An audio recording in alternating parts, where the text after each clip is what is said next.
Friday night sports show, and Jace, we got that big man from the Riverland, the Wakery great, Beaver Venning joins us. Hey Beaver, how are you? G'day boys, how are you? Beaver, you going well, mate? Yes, very well, mate. Good to be back playing footy again. Yeah. It is. No heart stopper for your game, the Wakery boys, but at Loxton North, something slightly different there. The first draw of the season, if you don't mind. What's going on here? Yeah, I guess none of us picked that last week. What a ripping game of footy, and great for the Riverland Football League in general to have two teams go at it and have a draw. And Loxton North, I think they're probably, in my opinion, might have slid back a little bit from the previous years. They lost guys like Ryan Proud, Justin Proud playing in the B grade. Guys like Michael Arnold come up to fill in, and Pickles is nearly 40. So I picked Barmer last week and thought Barmer might have had him with some of the players they've got back in. What a ripping game of footy! 10-16, 76 to 11-10, 76. Panthers obviously probably kicked straighter, and they would have won the game. Joel Wursel, best for them. Michael Scott had a good game as well. Schutz, Voigt, Hampel, and Kent, the other better players for Barmer Monash. Butterworth back in the team now. He got best. Mason Middleton kicked 4 as well, got third best, fairly. Ben Fisher back from West Adelaide, and Bannister. So good game of footy here, and Loxton North probably wish they kicked a bit straighter. I reckon they did. I tell you what, Loxton, the big surprise here, Jace. Renmark won the premiership back here in 2019. Now, I thought, starting the season, the Rovers here, but Beaver, Loxton have come up and beat them by 2 goals. Yeah. Look, I knew Loxton had improved, and you can see it from a couple of the recruits they've got. Some of the younger guys they got back in their side. But did I expect them to beat Renmark on the weekend? And the answer is definitely not. So, fantastic effort by Loxton. They've been down, the bottom of the ladder for quite a few years now, and it's great to see them bounce back and make a huge upset. And it's great for the competition to have 2 real close games of footy. Gucci back in for Loxton, he was best. John Fisher had a good game. Evans, one of their key recruits, 3rd best. Kasolki, one of their young ones, 4th. Will and Roche, so I'm rounding him out for Renmark. Agostino, back from West Adelaide, he got best. Wolford, we know Matty, very, very consistent footballer. Anspach, Garcher in the ruck, Wolford and Austin, they're other better players. Loxton, Will kicked 4, Nathan Flight 3, Little and Gucci 2. And for Renmark, Agostino kicked 3, Gaylard, Austin, Zunic 2. So, look, Rovers 10-goal-10, missed a few. Tigers kicked 13 goal 4, and that's the difference at the end of the day. It was, and Beaver, unfortunately, they were the only 2 close games of the round because your boys decided enough was enough.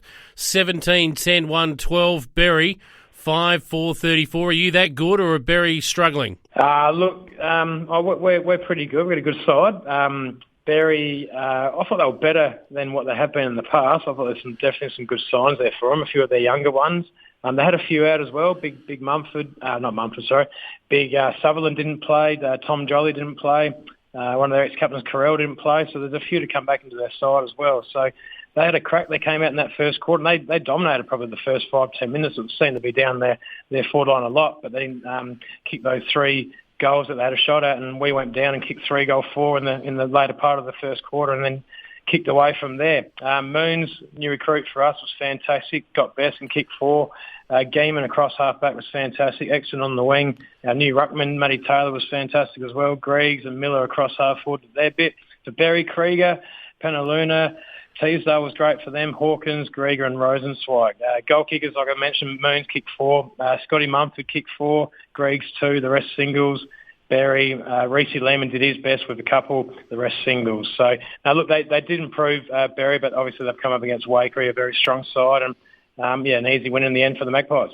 All right, now, Beaver, let's get to this week's matches, and then we'll go to some independent. But I know that one of your players is celebrating 450 A and B grade senior matches. That is a lot of games of footy, Beaver. Yeah, I know it is. And Brooke Hode, legend of the club, he's played 213 A-grade games, 237 B-grade games, plays his 450th tomorrow. He's a life member, represented Interleague 8 times, 7 times country champs, was captain of one of those sides, won 4 A-grade premierships, 4 B-grade premierships, and was the only player in our club to win a flag in every grade. So one of the nicest blokes I've ever met, mate. So, good luck to Hody tomorrow. All right, Legend. Loxton take you on. They're in some form right now, so the legend might need to step up even to the plate and push for selection in the seniors because they're looking okay, Loxton, at the moment. No, they are. And, we're going to have to come out and, play some good footy to go with them. All reports are fantastic. They hit the ball hard on the weekend and, they've got some real good players in there now with Gucci and the Evans boys. The other Evans didn't play last week. He's in for his first game, so it'll be good to see how they go. Flighty kicked a few up forward. Raph Little up forward. Will kicked 4 last week. So, yeah, we've got a bit, to take them out. But I think for us, we'll be looking at the guys up forward. Miller, Braun's going forward now as well. Moon's had a few last week. Interesting in the ruck, big Craig Fisher up against Matty Taylor. And it's going to be a crap of a day. I think it's 29 and blowing its guts. So, it could go either way here, but, hopefully, obviously, Wakery, hopefully they've got enough in the tank, obviously, but, we're not taking these guys lightly. They've had a great win against Renmark, so we'll be out there to beat them for sure. Busiest blokes on the day will be the Water Boys, don't worry about that. Lakeside Oval, Beaver, a couple of sides licking their wounds after last week, Barbara Monash and Renmark. Who gets the money here? Oh, look, you can't still go against Renmark at the moment. They're proven side from a couple of years ago. Barmer have definitely improved and pick up some key players. I mean, Butterworth's a huge in for them in the midfield. I see Smith's back in this week as well. He didn't play last week, so that's good for them. Mason Middleton kicked 4 last week, so they'll probably put Steed or Charlton to him from Renmark. Should be a cracker of a game. Roos hard to always beat at home, but I'm just going to lean towards Renmark until I see Barmer and Loxton from them in the flesh. I'm going to stick with Renmark to get that win. And the last game of the round will be at Berry, where the Demons will need to improve. Loxton North are in some form. The Panthers probably start favourites. Yeah, I think they will after, what they did to Barmer and Monash last week. Berry, like I said, have improved. They do get Jason Sutherland back this week. I see Correll's back in this week as well. So that's a couple of big ins for them. Look, they'll have to try and curtail. I see Lockie Henschke's named at full forward, so he's a good up-and-coming young fellow who'll take some marks and kick some goals. Where are Berry going to get their goals from? Well, they'll probably look to someone like Pumper, who's come in this week, and Reece Lehman again. But so it should be a good game. I think it'll be closer, than our game last week. But I'm going to stick with Loxton North after last week's performance to get up on this one. All right, the independent competition last week, round 1 had Sedan Cambrai over Cobb Dogler 12-11 to 10-9. A big win for the boys from Ramco 12-10 over Paringa 6-6. But what about Blanchetown Swanreach? 30 goals, 12-192 to Brownswell 6-6-42. And if you don't mind, John Anthony has kicked 16 goals, Beaver. Yeah, no, it's interesting, isn't it? He played for Ramco a few years ago and obviously now gone to Blanchetown and come out and kick 16 goals in any game of footy is a great effort. So obviously the Bombers are struggling a little bit this year, Brownswell, but Blanchetown up and about and good luck to him. He did a Jason Dunstall. Good stuff, young man. Cobb Dogler have the bye coming up. My boys, Cobby. Yep. But Wonka back in action. They'll take on the rampaging Blanchetown Swanreach. Who do you like here, Beaver? Oh, look, I guess, looking at last week, they're going to have to go to Anthony, aren't they, and shut him down. Wonka, they got the Hample boys there, so they'll be handy for them. Shaw's is still going around, so he'll be trying to kick some goals. But I think going on last week's performance, we'll back in Blanchetown Swanreach to win that one. Paringa get Brownswell should win it comfortably. Sedan Cambrai play Ramco. Tell us who you think will win this clash, because a couple of good sides coming off wins.